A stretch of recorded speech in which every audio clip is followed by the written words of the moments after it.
Okay, we're moving along here in the crash course in Jewish tradition, and today I want to focus on how Torah study is different from learning anything else. Because as you're seeing, and you're going to see more and more as you move along, you know, the engine of Jewish life, of the Jewish people, is learning. And we've seen so far that the two Torahs, the written Torah, the 5 books of Moses, and the oral Torah, which was originally just passed down, you know, teacher to student, and parent to child, the way that we're going to relate to God in terms of understanding what we're all about comes through receiving this tradition, which the lifeblood of that is through the learning of it.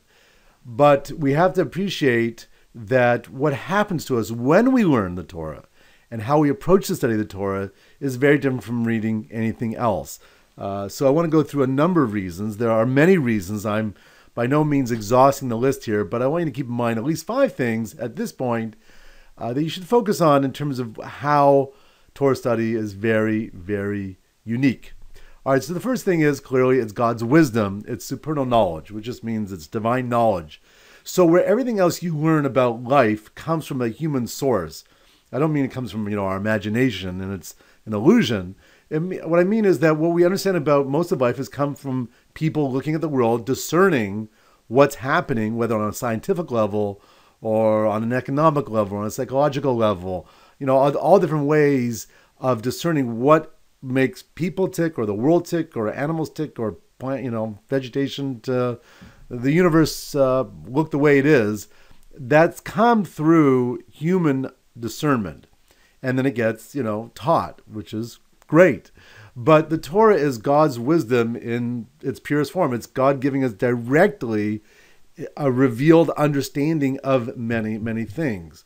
So the way we relate to that type of body of knowledge is clearly different. What you're holding in your hands when you hold a textbook from school or, a book that you'd buy from any store is very different than when you're holding a Torah, because that knowledge, the author is the one who created all of reality. So it's, your relationship clearly is going to be very different when you think about what you're trying to understand and what you can gain from it.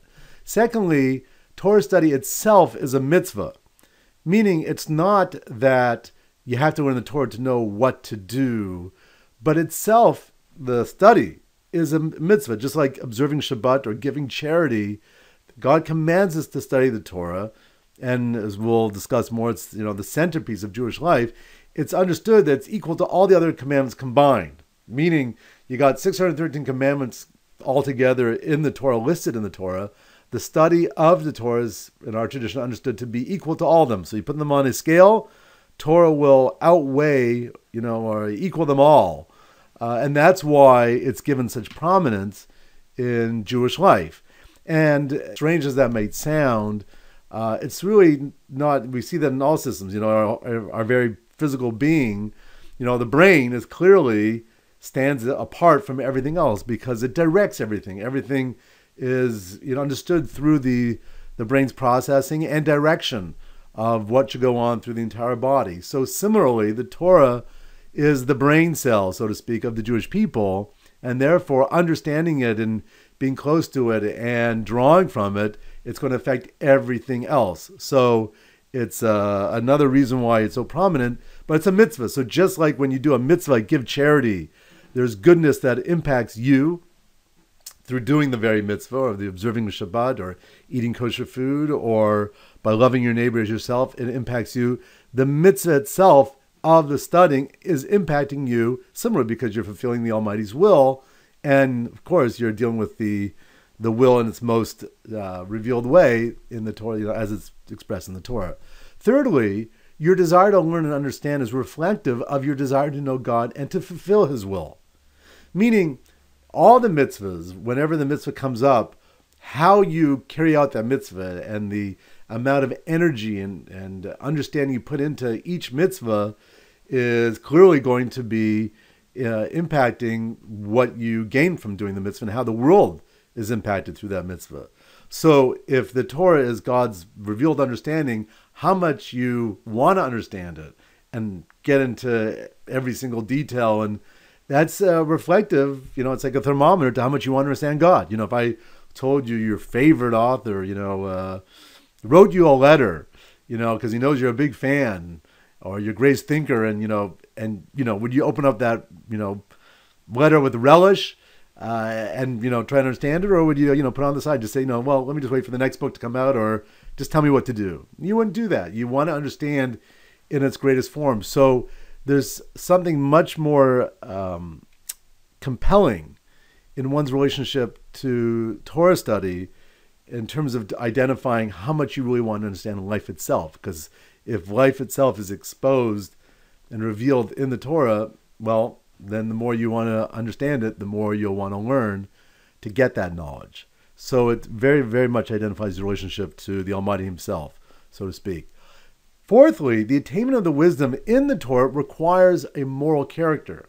Meaning, if God wants us to study the Torah, he's commanded us to study the Torah, and the Torah itself is him revealed because it says what he's trying to communicate, so to speak, to us.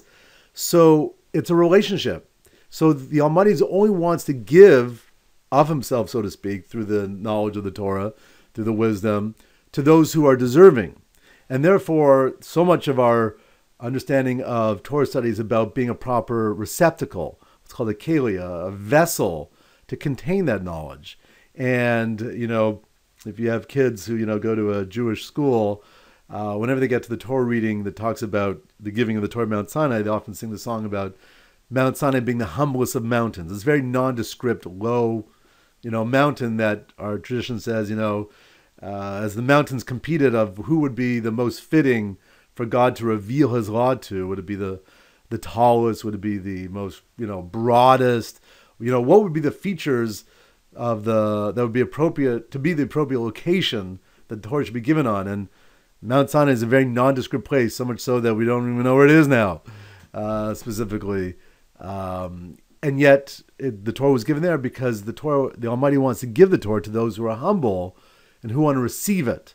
So they want to hear what God has to say as opposed to listen to their own voices or to take what God says and put it in their own words, in their own way, in their own perspective, and twist it. It takes humility to learn, and that's why Moses himself, the Moses who's known as Moshe Rabbeinu, our teacher, is known and identified in the Torah as the most humble of people. Only someone who is remarkably humble and sees everything that he is as being coming from the source of the Almighty himself, and therefore not taking credit for what he is, but just allowing himself to be the vessel the Almighty made him, that makes a person able to receive it. And that's why we bless God that he's the giver of the Torah, that Torah study doesn't just come through thinking, it comes through the Almighty allowing your mind to be open and to see the light of the Torah come to you. So it requires a certain character to receive it. And finally, I want to point out that Torah study purifies you. It makes you more godly, and thereby you become a greater receptacle to receive more understanding.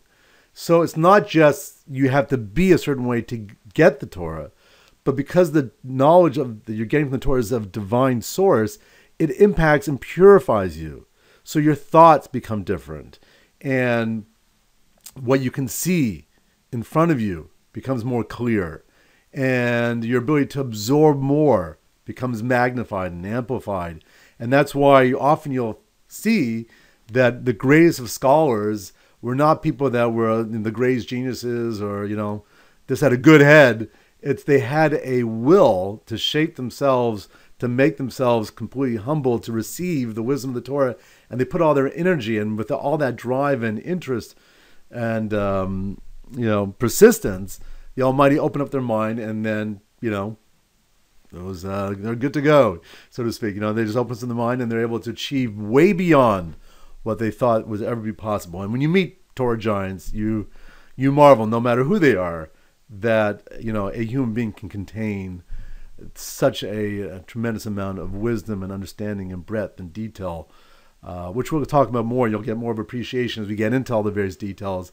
But that's what I want to point out in terms of how Torah study is different. So let's do a little review. Okay, so first of all, one reason why Torah study is different is God's wisdom. It's a supernal knowledge. So what you're learning is coming off the page in a different way than any other page that was discerned by a human being. Secondly, it's a mitzvah. So you're fulfilling God's will by studying the Torah, and you're changed through that.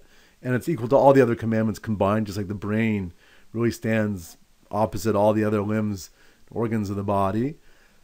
Thirdly, your desire to learn and understand is reflective of your desire to know God and fulfill his will. And that's why we have to constantly, it's called being amel in Torah, which means toil in Torah, to constantly work and go deeper and deeper and deeper in our understanding, because getting to know God is endless, as you'll see. And then fourthly, the attainment of wisdom requires certain moral character.